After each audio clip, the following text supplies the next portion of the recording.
배우 고은아가 이것 때문에 수술한 것 아시나요? 김희철이 이것 때문에 지미 집 카메라 공포증 있다죠? GD가 이 기능성 샴푸 모델을 하고 있죠. 궁금하시죠?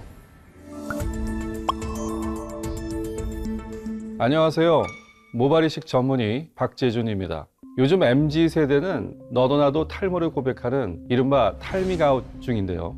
2022년 지금 대한민국은 영탈모 대란이니까요. 탈모 연령층이 점차 어려지다 보니 생긴 신조어라고 합니다.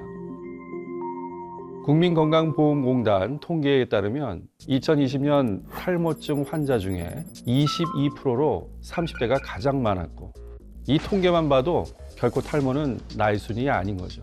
머리를 감았는데 욕실 하수구에서 긴 물미역 뭉텅이를 건져 올리거나, 어이 뭐야 이건 내 정수리만 유독 하얗게 보여가지고 심장이 쿵 내려앉은 적 있으셨죠? 최근 병원에 이런 이유로 찾아오는 영탈모 환자가 참 많습니다. 그런데 그중에 탈모가 아닌데 찾아오는 경우도 꽤 되긴 하죠. 그렇다면 어떤 게 진짜 탈모고 또 어떤 게 가짜 탈모일까? 탈모란 생리적으로 모발이 탈락하는 현상입니다. 생리적인 영향에 의해서 모발이 탈락하는 것을 진짜 탈모라고 하지요. 그런데 어떤 이유 때문에? 첫 번째, 유전성 탈모가 좀 많이 있을 수 있습니다. 그 다음에 휴지기성 탈모. 이 모발은 가만히 있지 않아요. 성장기, 퇴행기, 휴지기를 반복하면서 새로운 모발이 생성이 됩니다. 그래서 성장기 모발이 이제 조기 퇴화해서 이제 휴지기로 이제 변할 때 이를 쉬고 있는 머리가 빠지는 증상을 휴지기성 탈모라고 합니다. 자가 면역성 탈모라는 게 있어요. 자가 면역이라고 하는 건 뭐냐면 내 몸 면역 체계에 문제가 생기는 겁니다. 가짜 탈모는 이러한 생리학적 이유가 아닌 다른 이유, 즉 아주 강한 어떤 화학적인 약품으로 인해서 탈모인 것처럼 보이는 경우가 있을 수 있겠습니다. 영탈모는 유전성 탈모보다는 일단 흡연을 과도하게 하면 탈모가 생겨요. 그 다음에 극심한 스트레스는 만병의 근원입니다. 무리한 다이어트를 하게 되면 아무래도 어떻게 돼요? 우리가 영양분 공급이 잘 안 되겠죠. 여성의 경우는 갑상선 기능 저하증이라는 질환이 있어요. 이건 뭐냐면은 갑상선 호르몬이 분비가 떨어져서 생기는 질환인데, 이런 경우에 탈모가 진행이 됩니다. 또 철분 결핍이 와도 탈모가 진행이 되고, 다낭성 난소 증후군 그런 경우에도 탈모가 일어납니다. 이와 같이 탈모의 원인은 너무나 다양합니다. 그래서 전반적인 건강 상태를 체크를 하는 게 필요합니다. 내가 탈모냐 아니냐, 그게 참 궁금하실 거예요. 탈모 체크 방법을 알려드리도록 하겠습니다. 3개월과 6개월 단위로 해서 사진을 찍어서 비교를 하는 겁니다. 같은 부위를 같은 조도에서 찍어서 전과 후를 비교를 하는 겁니다.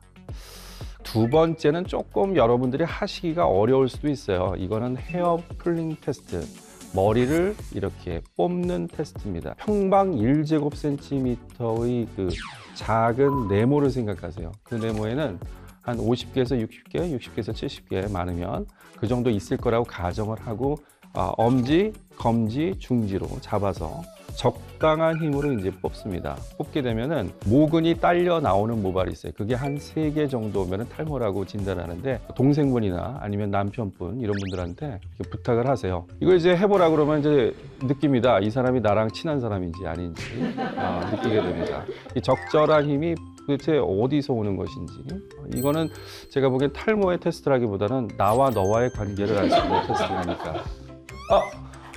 살살 해주세요. 제 머리는 소중하니까요. 자, 이 탈모 얘기를 하면서 또 역사의 이야기를 안 할 수가 없어요. 역사. 왔노라 보았노라 이겼노라 라는 명언을 남긴 율리우스 카이사르를 아시죠? 그분은 참 다 가졌어요. 권력을 갖고 모든 것을 가졌던 사람인데 단 하나 부족했던 게 있습니다. 모발. 그걸 감추기 위해서 월계관을 착용을 했답니다. 그의 연인인 클레오파트라의 경우는 쥐를 불에 태워서 곰의 기름하고 사슴뿔을 섞어가지고 두피에 약을 바르는 치료를 했다라고 하는데, 또 말도 안 되는 처방을 한 사람들이 있죠. 그리스 철학자 아리스토텔레스. 참 염소의 오줌을 어떻게 발랐을지 그걸 발랐습니다. 참 이 탈모만큼 편견 없이 찾아오는 게 있을지 모르겠습니다. 탈모는 나이뿐만 아니라 성별, 국가, 사회적 지위에 상관없이 찾아옵니다. 굉장히 평등한 겁니다. 평등해. 그리고 모두가 탈모에서 벗어나고 싶죠. 자라나라, 자라나라, 내 소중한 머리털들. 탈모약을 먹으면 성기능 장애가 온다. 정답은 NO.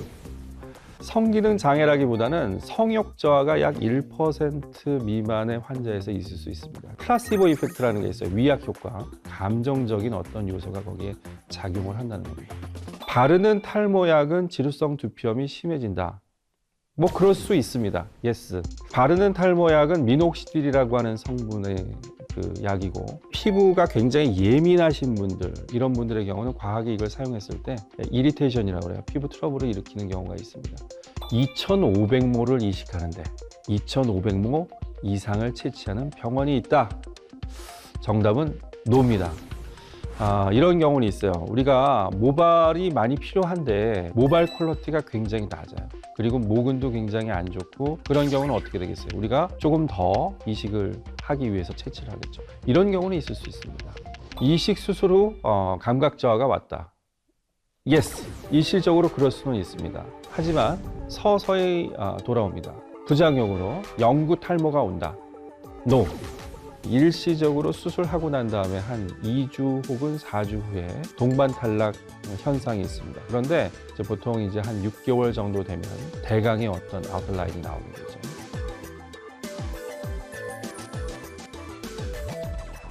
탈모 치료 방법은 크게 약물 치료, 그 다음에 수술, 그 다음에 어터너티브 트리트먼트라고 해서 대체 치료가 있습니다. M자형도 탈모, 정수리도 탈모다. 이런 경우에는 수술은 이 헤어라인을 먼저 하고, 그 다음에 이 정수리는 약을 통해서 좀 지켜보다가 어느 정도 향상이 있을 때 그때 고려를 해도 늦지 않습니다. 그 다음 이식 수술을 못하는 경우가 있어요. 첫 번째, 패턴 없는 탈모. 이게 뭐냐면 M자와 정수리로 시작되는 그 남성형 탈모에 패턴이 있는 탈모라고 얘기하고, 여성도 패턴이 있는 탈모가 있습니다. 이 두 정부라고 해서 이쪽 부분 있죠. 이쪽 부분에 마치 크리스마스 트리 형태로 해가지고 이렇게 생깁니다. 이게 패턴 있는 탈모입니다. 이런 경우를 제외한 다른 패턴 없는 탈모의 경우는 결과가 좋지 않아요. 그 다음, 흉터가 심한 경우, 우리가 흉터가 생기게 되면 어때요? 피부 자체가 딱딱해지는 경화 현상이 벌어집니다. 흉터가 되면 단단해지기 때문에 그쪽으로 뻗쳐가기가 어려워요. 그래서 어렵습니다. 그 다음에 심한 염증성 탈모의 경우도 일단 염증을 치료하고 난 다음에 봐야지, 그렇지 않고 바로 수술을 한다거나 하기는 되게 어렵습니다. 나이가 너무 어린 환자의 경우도 가능한 수술을 권하지 않습니다. 왜 그러냐면 어린 나이의 경우는 앞으로 탈모가 유전적 질환으로서 어떻게 진행되어질지에 대한 패턴을 예상을 못하기 때문에 25세를 기본으로 해가지고 생각을 하는 게 좋을 것 같고, 간혹 환자분들 중에 이제 두피 문신을 하러 오셔서 상담을 하시는 분들이 간혹 있어요. 이 두피 문신은 작은 바늘에 염색약을 묻혀서 조금씩 이렇게 상처를 내죠. 상처가 나중에 아물면서 스카, 그러니까 흉터를 남깁니다. 흉터가 단단해져요. 그래서 나중에 나는 이걸로 좀 만족을 못하는데 이식을 하고 싶다. 이식을 결정을 했을 때 생착률이 떨어질 수 있어요. 그러니까 그런 거를 염두에 두고 신중히 고려하셔야 됩니다. LLLT라는 어떤 빛 치료가 있어요. 로우 레벨 레이저 테라피의 앞글자만 따서 이게 바로 빛을 이용한 치료입니다. 모발 성장에 굉장히 중요한 세포인 모유두세포라고 하는 세포가 자리 잡고 있어요. 이 모유두세포를 자극해서 머리털이 자라게 하는 방식인데, 육안적으로 봤을 땐 다소 공헌도가 낮아 보여. 이게 빛이 이렇게 큰 역할을 하겠어? 하지만 강력한 한방이 있을 수도 있는 치료가 빛의 치료예요. 굳이 비유를 하자면 이 탈모약은 교과서입니다. 이 LLLT는 핵심 써머리 요약집 정도의 효과라고 봐요. 그런 느낌의 치료가 빛의 치료입니다. 이 LLLT가 탈모에도 효과가 있지만 최근에 이제 이슈가 되는 게 이 우울증과 알츠하이머에도 효과가 있다라고 하는 논문들이 나오고 있습니다. 탈모를 치료하면서 이러한 부분에 관심을 갖는다고 하면 예방적 차원에서도 나쁘지 않은 선택이라고 생각해요. 줄기세포라고 하는 세포에서 분비되는 여러 성장 촉 촉진 인자가 있습니다. 모발 성장에 도움이 되는 인자들, 이건 단백질로 나오는데 이거를 이제 두피에 주사를 해주게 됩니다. 두피는 밭이에요. 이거는 거름이고, 모발이 더 자랄 수 있는 환경을 만들어주는 겁니다.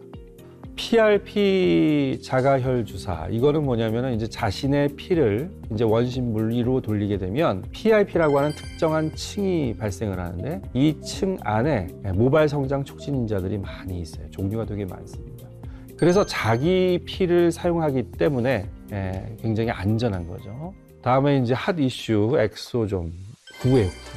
이 공 안에 DNA, RNA와 같은 유전 정보, 단백질, 참 좋은 물질들이 많이 들어가 있어요.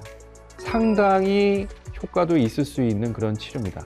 단 아직까지 안전성이 확보가 되지 않았기 때문에 미국 FDA 승인은 받지 않은 상태입니다.